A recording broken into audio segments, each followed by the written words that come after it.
Hi, I'm Maggie. And I'm Nicole. Welcome to the DAC Dyslexia and Coffee podcast. We're so happy you could join us. We're both moms and dyslexia interventionists who want to talk about our students and children, what dyslexia is, how it affects our kids, strategies to help, and topics related to other learning disabilities will also be covered in this podcast. Parents are not alone, and we want to give voice to the concerns and struggles we are all having.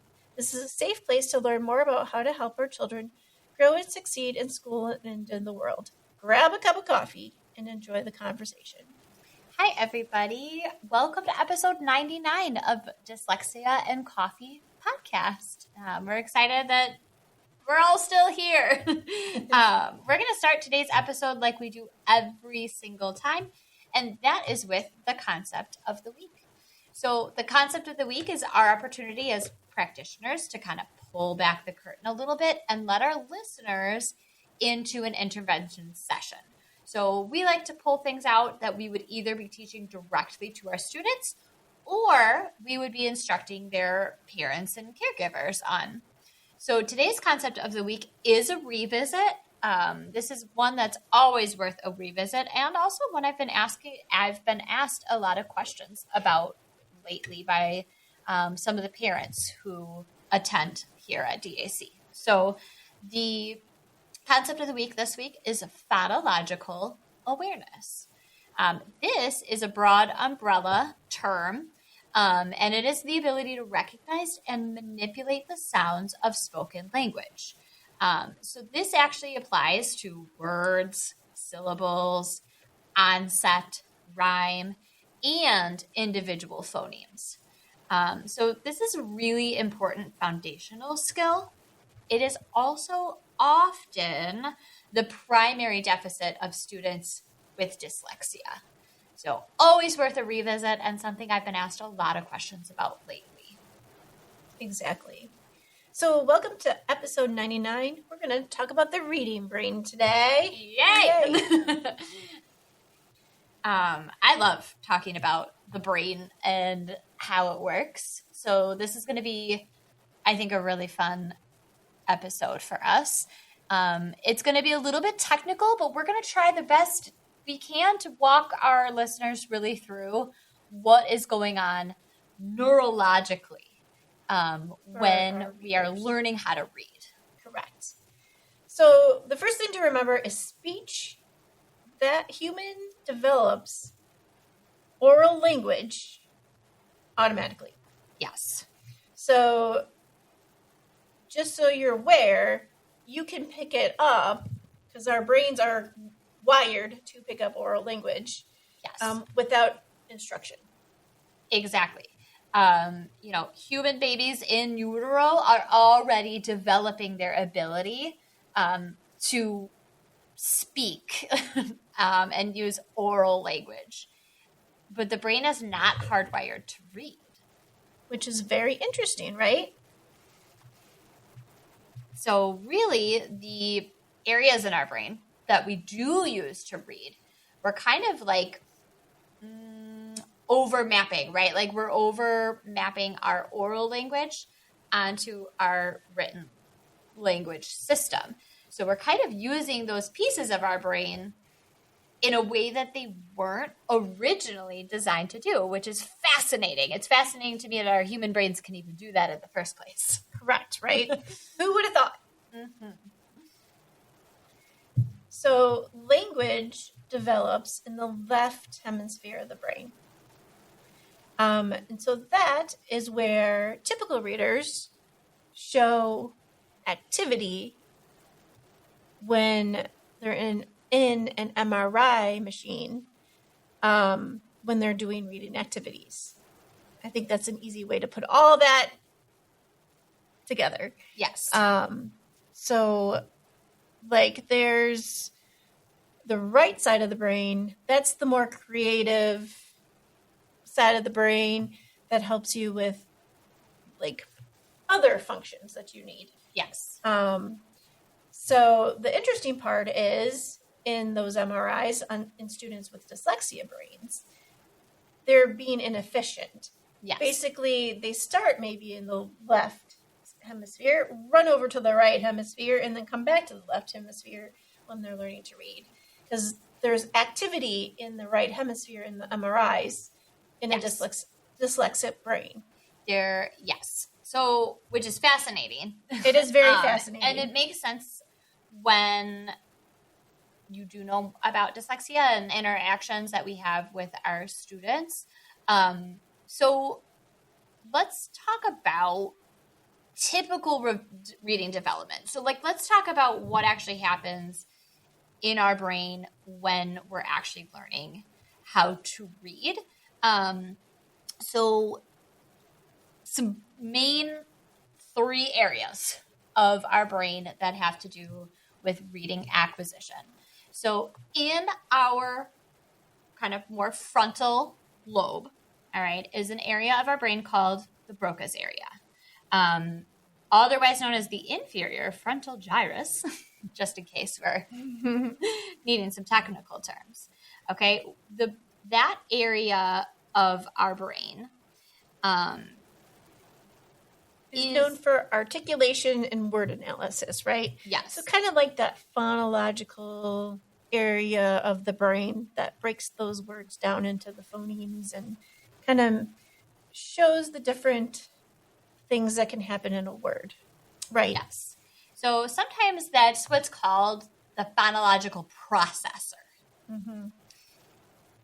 After information is received in that phonological processor, things move a little bit more to that parietal temporal area. So if we think about kind of where our ear is on our skull, that area right above there is that parietal lobe, Mm-hmm. okay? That area is called the phonological assembly. So this is where we're starting to actually make sense of the individual sounds we're hearing. Now we're putting things together. That area is a huge area, really, of the brain, and it's really responsible for a lot of that processing and starting to make sense of the sounds that we hear. Moving a little further back, in our more occipital temporal area, think of the back of the head, yep, kind of behind your ear, like above your neck, kind of right there. It's so funny. Listeners can't see us, but both Nicole are and I are pointing to our heads as we do this, which is just making me giggle. That is where we are putting things together. That is sometimes what's known as our orthographic processor. So that is when we can look at a word in print, immediately know that is the word we are looking at. And we do not have to sit and sound out that word at all. Correct. And that's where we want those words to be. That's where we want all our words to be. Correct. Eventually. So those are kind of our 3 big areas of our brain. Ideally, this is all happening within your left hemisphere. That is for typical readers. That is what we're looking for. So in a typical developing reader, there is what's known as the arcuate vesiculus. Okay, this is a bundle of nerve fibers, and it is running information from that front, middle, back, front, middle, back, and it's doing it many, many, many times. And those fibers become very, very robust, and we can actually see them on fMRI scans, which is really, really interesting. In readers that are less developed, that those nerve fibers are less robust and also less organized. Mm-hmm. So it is interesting to me that we can actually see within fMRI scans what is going on and what areas of the brain are lighting up. I should say the information we are talking about today does pertain to more like alphabetic type languages right. Who use a different like tonal system or pictorial system. the areas of their typically developing readers actually would be different, which is fascinating. That is, yeah. Yeah.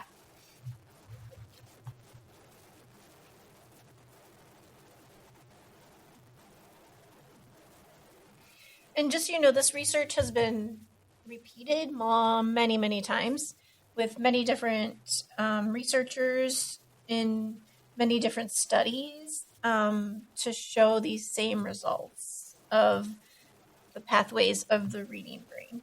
Yes.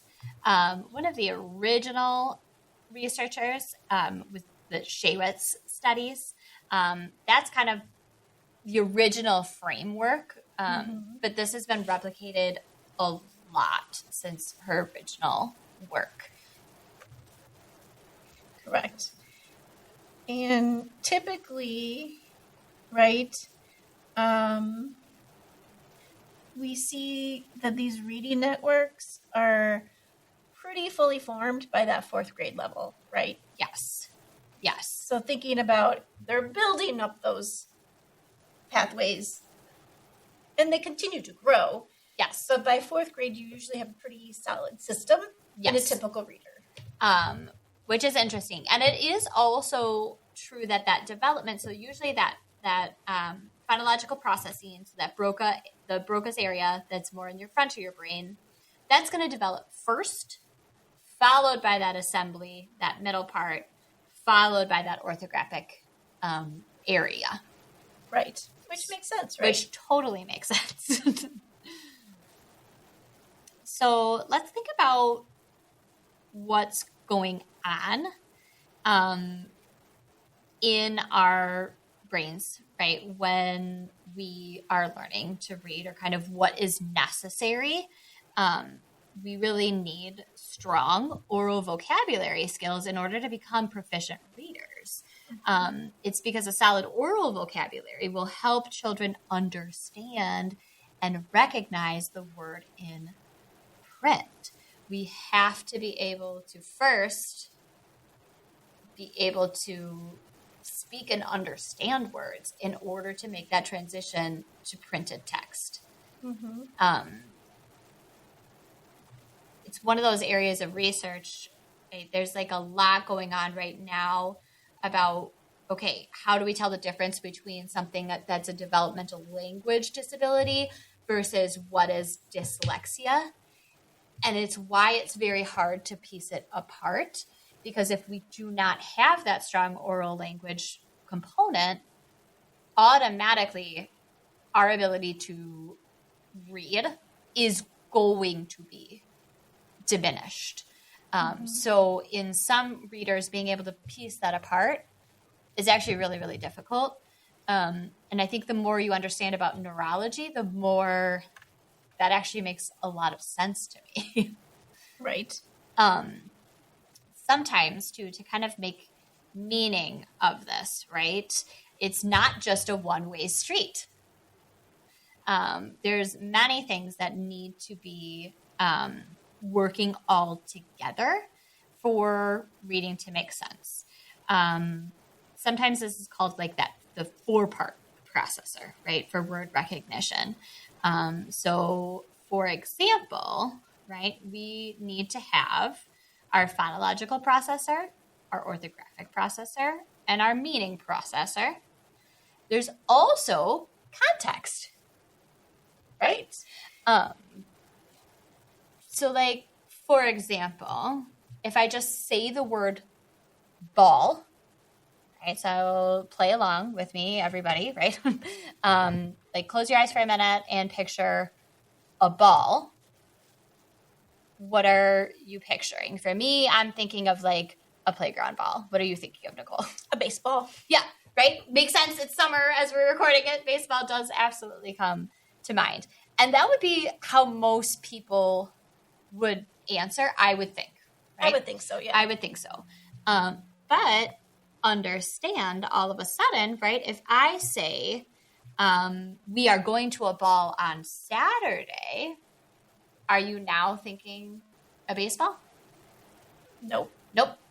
Nope. I'm not. I am no longer thinking playground ball. I'm thinking A dance. A dance. Yeah, I'm thinking a dance or an event, right? I might be I think in my head I'm picturing like prom being like a ball, right? Yeah. Probably just because our theme was like Viennese balls. So that's what that's my association with that. Yeah, I was thinking about like those movies like in the 50s where you would see all the ladies dressed up and they were all doing the same dance across. Yes.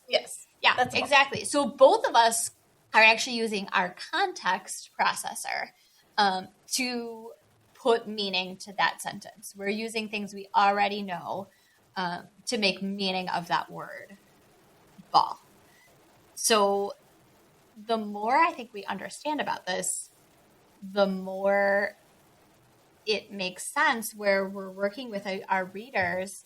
You know, sometimes it's like, wow, how can there be so much breakdown? Think about how many things have to be working correctly for us to be accurate and secure readers. I think it's helpful to put that into context. Correct. And then when we jump to the dyslexic reader's brain, when they do studies, so that frontal area, Broca's area, still gets stimulated. Yep.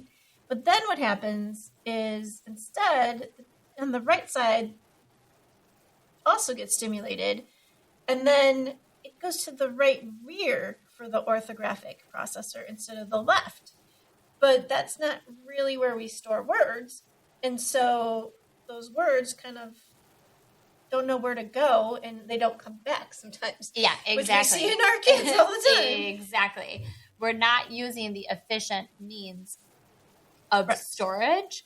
And that arcuate basilicus, right, it's not organized. Remember, that's that band of fibers. Mm-hmm. It's not organized as well. So things kind of get lost in translation for a lot of the kids. When I'm working with students, I talk about when I was growing up, one of my very best friends, like our backyards touched. Okay. So we would go back and forth between each other's houses, and there was a path of grass that was like worn down from us just walking back and forth, back and forth, back and forth. That's what I think about when I think about that bundle of nerve fibers. Right. Ideally, we want that to be like that worn path. Because it's been used so much and it's growing. Exactly. Like it goes back and forth. It's efficient. That's what we're trying to build when we do intervention here. The type of intervention that we do, that is all to build that arcuate basilicus. Correct. That's what we want to be doing with our kids. And the cool thing is, when they've retested students who've had intensive intervention using systematic and explicit instruction, which is what we do, their brain has been rewired to use the left side of the brain, and that fiber band has grown. Yes. So isn't that really cool? And it maintains it. It continues to grow and maintain it as they read more and more, and the growth continues to get better. Yes. So it's very interesting that they've been able to prove that that's what's happening in the brain when you read, and what the intervention we use can actually do to the brain. Yes. And it's kind of interesting because at DNC here, we always call it intervention. We don't call it tutoring help, because I know a lot of people do call it tutoring help. But we truly believe that tutoring help is not what we do, because tutoring is maybe learning how to do math, or maybe how to help with homework, or doing something that's not rewiring the brain, but helping is going to supplement whatever academic class you're in right now. Correct. It's not long-term right instruction. Right. That's remapping your brain. Exactly. Basically. Because basically it's just helping you through that one class, right? That's usually what we use tutoring for, which is why we're very specific when we say intervention here. Exactly. And I think that might be why there's so much confusion between the tutoring and the intervention piece. Very much so. And very that much so. Not everybody who can tutor can do the intervention. Yes. It is a different skill set, and it's a different set of expectations. Correct. And I mean, I think this stuff is so fascinating. A really cool study that I do want to talk about was called the McCandless study. I will preface all of this to say this was a study done on adults. The sample size, the population size was relatively small. So there is a little criticism of this study for those two reasons. It was not done on children, it was done on adults, and it was a smaller sample size. But this study took two groups of adults and showed them novel symbols that they had not seen before. Group 1 were taught 3-letter words with novel symbols. So not our alphabet that we were used to seeing. Mm-hmm. Okay, and they were taught basically 3-letter words, one word at a time, using symbols that they had not seen before. Group number 2 was taught individual symbols, and they were told this is this sound. So for example, maybe there was like a square, and they said, this is ah. This is the sound ah. Maybe this was a triangle. This is the sound b, right? And they were taught these individual sound to symbol relationships. Mm-hmm. What I find really interesting is at first, the adults in group number 1 who were shown words 3 letters at a time and taught them as whole words, initially, it looked like that group was doing better. They were reading more words. They were making sense of print more quickly. Mm-hmm. But after a while, when the text became more complex, all of a sudden, that group did not continue to do well. Mm-hmm. Their progress kind of stalled out. The group number 2, who had been taught individual sounds and symbols, did way better and then maintained their growth. Correct. To me, this is exactly what happens with our students. What happens with our students. When they're younger, they memorize those words, right? Yep. They memorize cat and tob. Yes. And Tom and tub and all those different words, right? Yes. So they're like speeding along through all those texts and spelling tests and reading.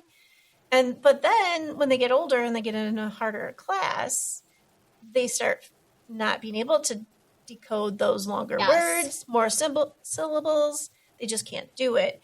And that's when we start seeing them get frustrated and start really realizing you can't just memorize words. Yes. You have to learn how to decode them because you're not going to know every word in a page. Exactly.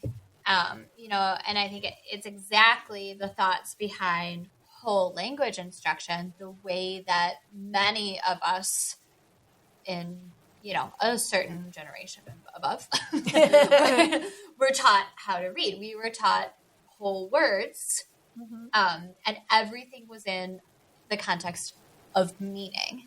Right. We were not really taught essentially phonics. Correct. Right. And it makes sense that a lot of us, right, some of us could and did learn to succeed in reading some that way, right? About 5% of the general population will be able to achieve reading success even in that method. But that's about 5% of the population, guys. Everyone else, to some degree, needed some sort of phonics to help learn to decode something.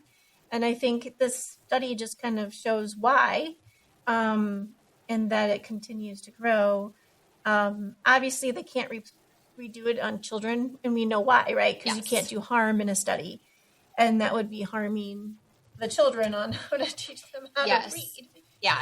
I think that's sometimes we are asked, okay, so how come there is not research done specifically on the method that we use? And that's a big part of it. One, the methodology that we use to instruct reading in a structured literacy standpoint, first of all, it's very complex. There's multiple drills, there's multiple approaches, there's multiple scripts. So one, that'd be difficult, correct, to study. And then two, it is so difficult to do any kind of learning studies on children because what you would essentially have to do is create a control group and give them zero instruction. Right. You can't do that. You can't do that. You can't do that. That's not okay. So it is an interesting complexity of, what we can do is study different approaches and try our best to compare them. Right. And also, looking back at the science of reading, which is the whole body of science, which is what is in what we use. Yes. And knowing that it goes back to like the 1800s. Yes. And that there's been replications of all those studies. Exactly. Knows that we're doing what is scientifically all the way back to Dr. Orton, right? He was doing studies of brains. Right. He did not have the benefit of fMRI, right? So correct. He was operating at a time that did not exist. So he was doing brain research on deceased individuals who had suffered strokes and lost their ability to read. But he was finding deficits in the brain in that language area. That similar area that we're finding fMRI scans. We were doing some training last week, and it was kind of funny because there were a lot of side conversations about wouldn't it be kind of fun if we could do fMRI scans on like every single student that comes our way. Obviously, there's a lot. No. There's a lot of reasons why. There's a lot of reasons why not, right? The exposure to the radiation, the expense, all of that. But yeah, it would be fascinating. It would be. It would be fascinating.